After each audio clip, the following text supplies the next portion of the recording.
नागपुर नामक गांव में चोपड़ा करके एक बूढ़ा रहता था। वो बहुत कंजूस था। वो एक गाड़ी पर मटर समोसा बनाकर बेचता था। मिलावटी तेल, मिलावटी आटा, ऐसे सब मिलावटी सामान से समोसा बनाकर बेचता था।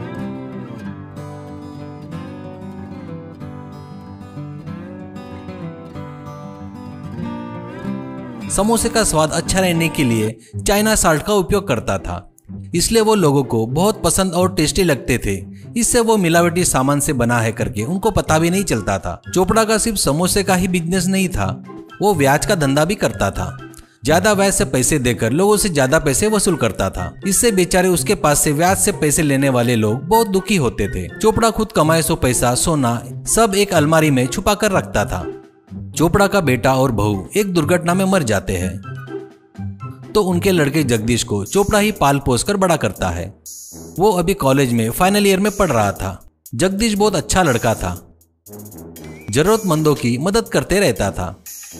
उसको उसके दादाजी जो ब्याज का धंधा करते थे वो बिल्कुल पसंद नहीं था। दादाजी ब्याज वसूल करते वक्त पैसे देने वाले का दुख देखकर जगदीश का दिल पिघल जाता था। एक दिन कॉलेज में लेक्चरर, आज से तुम्हारी कॉलेज लाइफ खत्म हो गई है, अब आगे आप लोग क्या करना चाहते हो? जगदीश तुम बताओ, ऐसा कहता है। जगदीश खड़ा होकर, सर मैं आगे पढ़ना नहीं चाहता हूँ। अपने गाँव में बहुत से निपुण लड़के हैं, उनको कुछ न कुछ उपाय बताकर अच्छा रास्ता दिखाना चाहता हूँ, ऐसा कहता है। लेक्चरर, इतना अच्छा पढ़ने वाला तू और आगे नहीं पढ़ना चाहता क्या? कहता है तो जगदीश, सर मैं नॉलेज के लिए ही डिग्री तक पढ़ा हूँ बस, और मुझे किसी के नीचे काम करना पसंद नहीं है। उन लड़कों को कुछ उपाधि दिखाकर उससे आए पैसों से मेरा हिस्सा मांगूंगा, वो मेरे लिए बस है, ऐसा कहता है।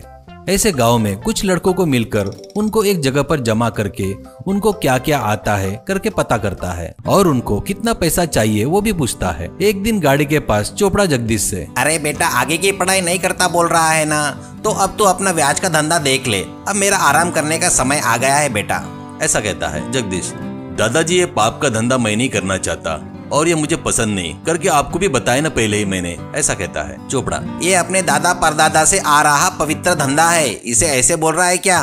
क्यों? ऐसा कहता है। जगदीश, किसी जरूरत के कारण लोग तुम्हारे पास ब्याज से पैसा लेने आते हैं, तुम पैसे देते हो अच्छा है, पर इसके बदले में उनसे ज्यादा पैसे लूटते हो, ये पाप है, इतना पैसा क्या करोगे, ऐसा कहता है। चोपड़ा, तेरे लिए ही कमा रहा हूँ रे गधे कहीं के, ऐसा कहता है गुस्से में। जगदीश, ये पाप का पैसा मुझे नहीं चाहिए, वो पैसा नहीं है, गांव वालों का आंसू है, वो पाप है करके मैं तुमको प्रूव करके दिखाता हूँ, कहता है तो चोपड़ा, प्रूव करता क्या, बड़ी बड़ी बातें मत कर, तुझे पढ़ाकर गलती किया रे, कहता है तो जगदीश, जो हो गया उसके बारे में सोचकर दुखी होने से क्या फायदा, आपका पैसा पापी है, प्रूव करके रहूंगा, वो सच में लोगों के आंसू है। चोपड़ा घबरा कर, वो ये ठीक है, प्रूव कर देखता हूँ, ऐसा कहता है। जगदीश, पर एक शर्त है, गांव में बेरोजगार बहुत से लड़के हैं, उनको कुछ धंधा लगाने के लिए लागत के लिए कुछ पैसा चाहिए, वो पैसे तुम्हें देना होगा। चोपड़ा, हाँ ये नहीं होगा, मैं क्यों दूं? जगदीश, ठीक है, तुम्हारे अलमारी में का पूरा पैसा रो रो कर एक दिन भाप बनकर उड़ जाएगा, तब तुम्हारे पास कुछ भी नहीं बचेगा।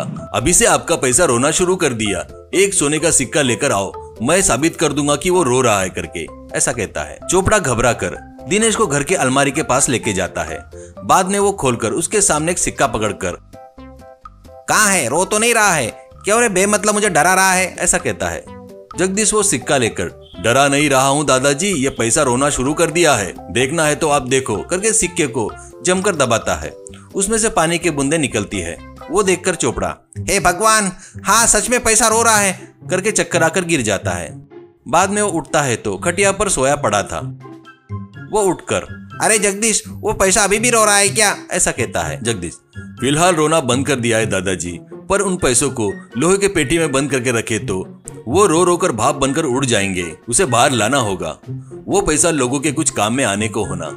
गांव में जो बेरोजगार है ना, उनको उन पैसे से कुछ प्लान बताकर उनको एक रास्ता दिखाना चाहता हूँ। चोपड़ा, उनके धंधे में अगर तेरा हिस्सा रहेगा ना तो दूंगा, ऐसा कुछ है तो बता तो दूंगा, ऐसा कहता है। जगदीश ठीक है कहता है। वैसे वो पैसा लाकर उन लड़कों से साइकिल पंचर रिपेयरिंग की दुकान, बाइक मैकेनिक की दुकान, किराने की दुकान, कपड़ों की दुकान, ऐसे बहुत से दुकान लगवाता है। वो सब बहुत खुश होते हैं। एक लड़का, भैया पैसा रोना बोले तो कैसा भैया, क्या करके आपने आपके दादाजी को यकीन दिलाया भैया, ऐसा कहता है। जगदीश, थोड़ा कपास गीला करके कान में छुपा कर रखा था, दादाजी को दिखा नहीं, वैसे निकाल कर सिक्के के पीछे दबा कर रखा, ऐसे सिक्का रो रहा है करके बोल दिया, ऐसा कहता है। उसके दिमाग को बुद्धि को देखकर सब लोग तालियां बजाते हैं।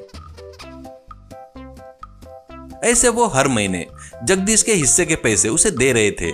वो लाकर दादाजी को दिखाता था। अपने नाती की जिंदगी बन गई करके चोपड़ा बहुत खुश होता है।